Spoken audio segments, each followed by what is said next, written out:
तो hello everybody, जैसे कि आप लोग जानते हैं कि गाइस कि मैंने आप लोगों को मैट्रिसेज में मैथमेटिक्स में 12th का मैथ बता रहा हूँ, जिसमें ए कोर्स एक्स ग्रुप का हो, चाहे एनडीए का हो, चाहे 11th-12th में पढ़ रहे हो, इंटरमीडिएट के किसी भी बोर्ड से, कहीं किसी भी स्थान से हैं कोई भी स्टूडेंट, चाहे सीबीएसई हो चाहे बिहार बोर्ड से हो, तो वो दोनों पढ़ सकते हैं।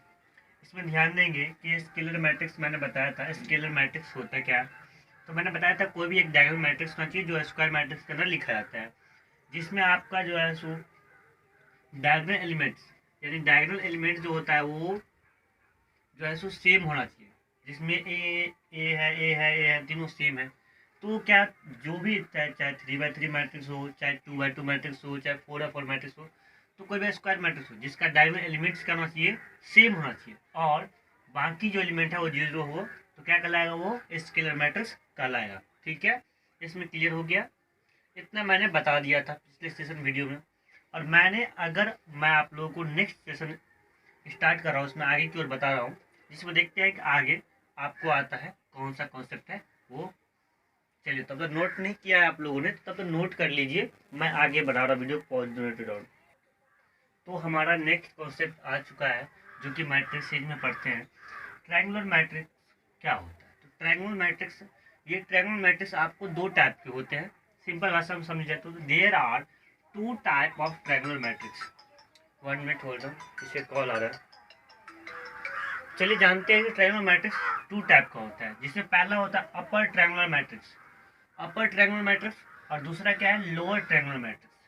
तो सबसे पहले हम जान लेते हैं अपर ट्रायंगुलर मैट्रिक्स क्या होता है। इसके लिए पहले मैं परिभाषा लिख देता हूँ, बताने के लिए अगर आप चाहोगे तो मैं अभी भी बता सकता हूँ। ठीक है, अपर ट्रायंगुलर मैट्रिक्स कोई भी मैट्रिक्स है, एग्जाम्पल दृष्टि समझिएगा, कोई भी ट्रायंगुलर मैट्रिक्स है उसका डायगोनल एलिमेंट्स कुछ ना कुछ होगा, और diagonal elements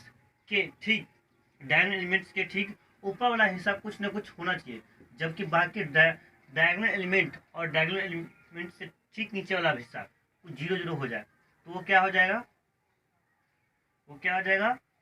upper triangular matrix कहलाएगा। इसके ठीक अपोजिट की बात करेंगे तो लोअर ट्रायंगुलर मैट्रिक्स में क्या होता है कि कोई भी मैट्रिक्स रहेगा हमारा, और जिसमें हम क्या करेंगे कि डायगोनल एलिमेंट्स के नीचे वाला हिस्सा जो होगा वो कुछ ना कुछ होगा, और बाकी डायगोनल एलिमेंट्स के ठीक ऊपर वाला हिस्सा जो होगा उसमें जीरो जीरो होना चाहिए, तो वो क्या हो जाएगा, लोअर ट्रायंगुलर मैट्रिक्स। देखो लोअर ट्रायंगुलर, देखो अपर का मतलब ऊपर वाला हिस्सा कुछ ना कुछ होना चाहिए, और लोअर का मतलब होता है क्या, नीचे वाला हिस्सा कुछ ना कुछ होना चाहिए, बाकी जीरो हो तो क्या कहलाएगा, अपर ट्रायंगुलर मैट्रिक्स ये रहा, लोअर ट्रायंगुलर मैट्रिक्स ये रहा। ठीक, अब मैं इसे पूरे परिभाषा के साथ, पूरे कंटेंट के साथ, एग्जाम्पल के पूरा शॉर्ट में दिखाता बहुत अच्छे से डीप में। तो चलो इसको, तब तक आप लोग थोड़ा ध्यान देंगे और ऊपर वाला हिस्सा नोट कर लो, तब तक हम आगे बढ़ते हैं।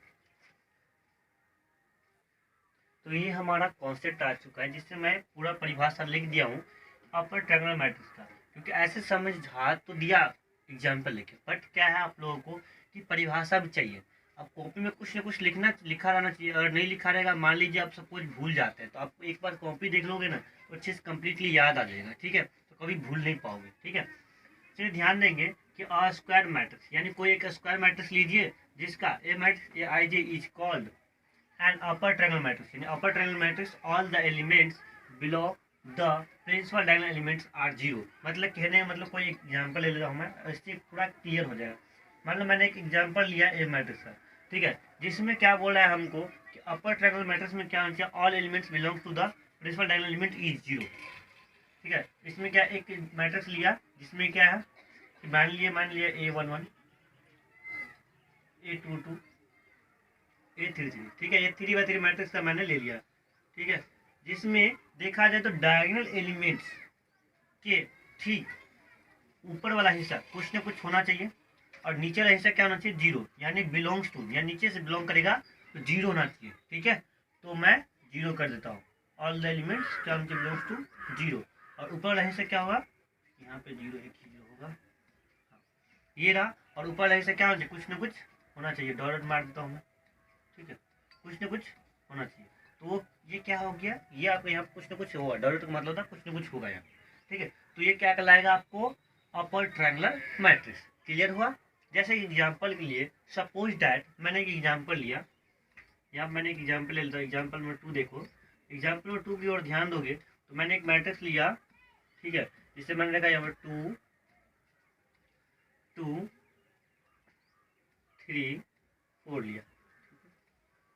यहाँ पे मैंने लिया, यहाँ मैंने 2 2 ले लिया, और यहाँ पे क्या 0 0 0, यहाँ 4 5 6 ले लिया, कुछ भी एक्सेट्रा। तो क्या डायगोनल एलिमेंट्स तो बिलोंग्स टू द, नीचे की ओर क्या belongs, diagonal principal diagonal are 0, यानी प्रिंसिपल डायगोनल का ठीक नीचे वाला हिस्सा क्या जो बिलोंग्स करता है वो 0 होना चाहिए, ठीक है, और ऊपर वाला हिस्सा कुछ ना कुछ होगा, तो क्या कहलाएगा अपर ट्रायंगुलर मैट्रिक्स। अब बात करेंगे हम लोअर ट्रायंगुलर मैट्रिक्स की ओर। तो लोअर ट्रायंगुलर मैट्रिक्स में इससे पहले हम मिटा देते हैं, अच्छे से साफ कर देते हैं, चलो मिटा देते हैं।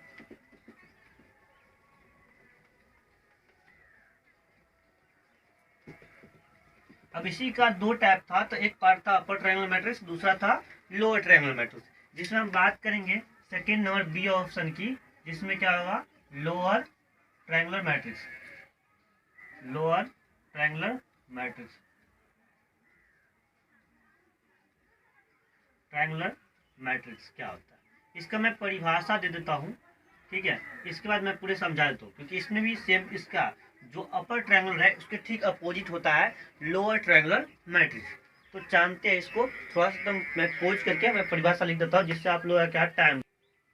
तो हमारा जो नेक्स्ट कॉन्सेप्ट है लोअर ट्रायंगुलर मैट्रिक्स में जानेंगे कि a square matrix A equals to matrix of Aij is called lower triangular matrix if all elements above the principal. इसमें क्या था, अपर ट्रायंगुलर मैट्रिक्स में क्या था, बिलोंग, बिलो था, बिलो यानी नीचे वाला हिस्सा क्या होना चाहिए 0 0 होना चाहिए, बट इसमें क्या हो रहा है एबव यानी ऊपर वाला डायगोनल एलिमेंट्स जो है मैट्रिक्स का उसके ठीक एबव यानी ऊपर वाला हिस्सा क्या होना चाहिए 0 होना चाहिए diagonal element, if all elements above the principal diagonal are 0, ठीक है। तो हम यहाँ पे दिखाते हैं, जैसे सपोज कि मैंने यहाँ पे ले लिया A11 A22 A33, जिसमें यहाँ पे देखोगे कि इसमें क्या होगा कि इसमें एबव बोला है, एबव यानी क्या ऊपर वाला हिस्सा क्या 0 0 होना चाहिए, ठीक है, और डायगोनल एलिमेंट्स ये रहा, और डायगोनल के नीचे वाला हिस्सा कुछ ना कुछ होगा, ठीक है। इतना समझ में आ गया। एक चलो इससे समझ में नहीं आता, ए लिख दिया है तो A11 A22 A33, तो मैं चलो एक एग्जाम्पल ले लेता हूँ, ठीक है। एक एग्जाम्पल लिया है मैट्रिक्स का 3x3 मैट्रिक्स का, ये एक 3x3 मैट्रिक्स है। क्यों 3x3 मैट्रिक्स है, क्योंकि 3 कॉलम है C1 C2 C3, और क्या है 3 रो है R1 R2 R3, ठीक, ये क्लियर है। और इसमें भी देख लेते हैं हम, ठीक है, एक एग्जाम्पल लेते हैं 2 4 6, ये डायगोनल एलिमेंट्स रहा, और इसके ठीक ये 3x3 हिस्सा ले रहे हैं, 3x3 मैट्रिक्स है, इसमें दिखाते हैं। इसमें भी हम 3x3 मैट्रिक्स लेते हैं, डायगोनल एलिमेंट्स के एबव यानी ऊपर लाइन से क्या चाहिए 0 होना चाहिए, यहाँ बता रहे ना एबव, एबव 0 0 कर दो, ठीक है, और नीचे लाइन से कुछ भी रख दो 5 6 7, ठीक है। तो ये मैंने एक एग्जाम्पल ले लिया। और 3x3 मैट्रिक्स कैसे, तो देखो एक कॉलम, 2 कॉलम, 3 कॉलम, और देखो ये एक रो, फर्स्ट रो, सेकेंड रो, और ये थर्ड रो हमारा, यानी 3 ठो रो है 3 ठो कॉलम, यही दर्शाता है हमारा, ठीक है। इतना क्लियर हो गया हो तो हम आगे की ओर बढ़ेंगे, इतना कॉन्सेप्ट क्लियर हो गया हो, चलिए गुड। और अगर अभी तक आप लोगों ने नोट नहीं किया तो स्क्रीनशॉट ले लो, मैं हट जाता हूँ थोड़ा सा, स्क्रीनशॉट ले लो। चलो आगे बढ़ते हैं, तब तक क्लियर। तो हमारा नेक्स्ट कॉन्सेप्ट आ चुका है, इसी के साथ जानते हैं क्वालिटी ऑफ 2 मैट्रिक्स, यानी हमें 2 मैट्रिक्स दिया है, सपोज एक ए मैट्रिक्स दिया है एक बी मैट्रिक्स दिया है, ठीक है।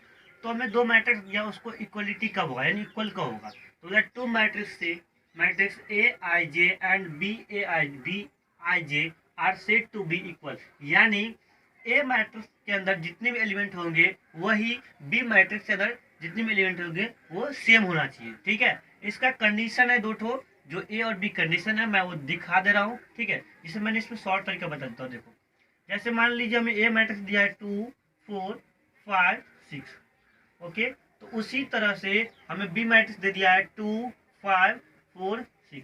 तो इसमें क्या है हमारा, अगर ये मैट्रिक्स का एलिमेंट और ये मैट्रिक्स एलिमेंट सेम होना चाहिए, ये मैट्रिक्स और ये मैट्रिक्स एलिमेंट सेम होना चाहिए, ठीक है, ये सेम है तो ये भी सेम होना चाहिए, ये सारे सेम होना चाहिए, और ये भी सेम होना चाहिए, यानी जितना एक मैट्रिक्स के अंदर जितना भी एलिमेंट है उतना ही एलिमेंट सेम होना चाहिए बी मैट्रिक्स के अंदर, तो वो क्या कहलाएगा, इक्वलिटी ऑफ टू मैट्रिक्स हो जाएगा, यानी दो मैट्रिक्स इक्वल हो जाएंगे। समझ में आ गया? इतना इतना समझ में आ गया। तो इसका कंडीशन नोट हुआ है वो मैं लिख दे रहा हूँ, आप लोग नोट कर लीजिएगा। ठीक, चलिए हम इसको तब तक के लिए इसको मिटाते, और मैं जो दो कंडीशन है मेरे पास वो मैं लिख दे रहा हूँ। ठीक है, ताकि आप लोगों को अच्छे से याद करने में प्रॉब्लम ना आए। ठीक है, तो इसको आपको थोड़ा वेट कर लीजिए, 2 मिनट मैं लिख दे रहा हूँ थोड़ा सा। तो जैसे कि मैंने आप लोगों को एग्जाम्पल में दिखाया था उसी तरह सेम दोनों पॉइंट का मतलब है। तो ध्यान देंगे इन दोनों पॉइंट का मतलब क्या है। तो they have the same number of rose and column, यानी एक मैट्रिक्स यहाँ मैं ले रहा हूँ और एक बी मैट्रिक्स ले रहा हूँ। ठीक है, और इन दोनों को दिखाएंगे इक्वलिटी मैट्रिक्स है कि नहीं, और इन दोनों कंडीशन पे कैसे ये उतरे प्रमाणित हो जाएगा हमारा।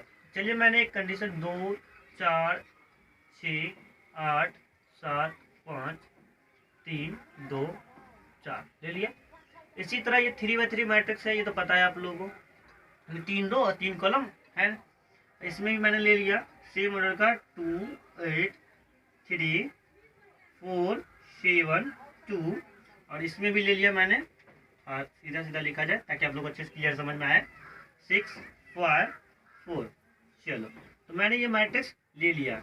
अब ध्यान देंगे इसमें क्या बोला है कि they have same order. Same order यानी रो एंड कॉलम होना चाहिए, यानी they are both matrices having same order, यानी इसका जितना रो उसमें होगा ए मैट्रिक्स में उतना ही दूसरे मैट्रिक्स में भी यानी बी मैट्रिक्स में भी होना चाहिए।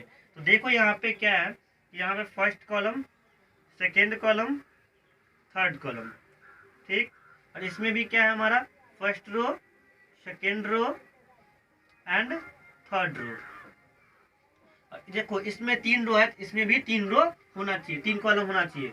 3 कॉलम है क्या, C1 फर्स्ट रो, सेकेंड रो और sorry first column, second column, third column, 3 column हो गया। इसमें भी 3 कॉलम है, इसमें 3 रो है, इसमें भी 3 रो होना चाहिए। तो क्या है, first row, second row and third row.